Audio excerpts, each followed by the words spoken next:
First of all, please subscribe to our page for more audiobooks. Thank you.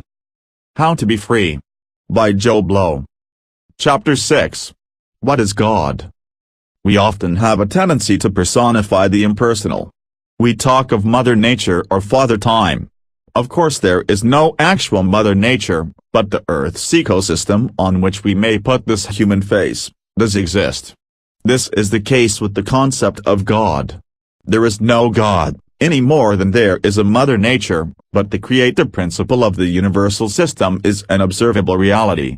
There are laws to the way the universe operates that allow for orderly phenomena and for the evolution of more basic forms into more complex and capable forms such as ourselves. And onto this reality, for our own comfort, we put a human face. This may sound very cold. But we should remember that all the wonders of our world and the rest of the universe and ourselves are a product of the operation of these laws. And when we realize that these laws operate within human society in the form of love, then we can see that the identification of this mythical figure with the healing or comforting social phenomena is not inappropriate. But what of the concept of an angry God who asks us to subjugate ourselves to him? This is where the concept of the love of perfection as the root of all evil can best be understood. By the time the Judeo-Christian concept of God, differing greatly from those deities of earlier times which often represented only certain aspects of nature or the human psyche, came into being, our society was profoundly neurotic. Civilization, that is repression, had been going on for a long time. A neurotic society is generally controlled by its most neurotic members as long as they are still capable of functioning, because their insecurity makes the control of those less neurotic than themselves an imperative. When we are neurotic, we live in fear of the dishonest part of our own nature, and, if unchecked, this fear can manifest itself as the desire to control those who express it or represent it in the external world. For reasons which will be explained later, the human neurosis first appeared in males. It quickly spread to women, but, in general, men tended to be more neurotic. And thus, as we and our society became more neurotic, men felt the need to take control and impose their will to an ever greater degree.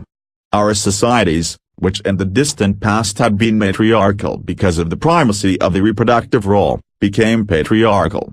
This is why God was conceived as not only a man, but an angry, neurotic, intolerant man. Because of the phenomenon known as projection, we create our gods in our own image, just as we see in the world around us a projection of ourselves. Paranoia is an important symptom of neurosis. We have a tendency to project the dishonest part of ourselves, which we fear, onto others.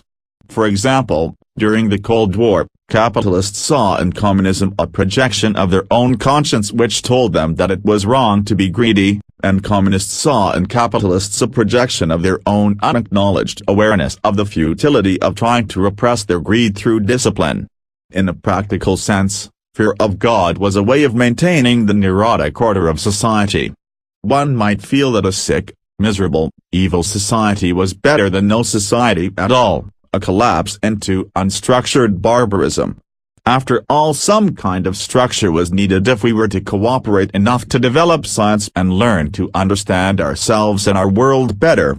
But the major problem was that the root of this sickness was lack of self-acceptance, and by holding God up as an ideal of perfection and preaching that humans needed to abase themselves before him, the churches were making the sickness much worse. The view of God expressed depends on the individual. Since Jesus was clearly relatively free of neurosis, his concept of a loving, forgiving and tolerant God was more in keeping with an accurate understanding of the functioning of a healthy system.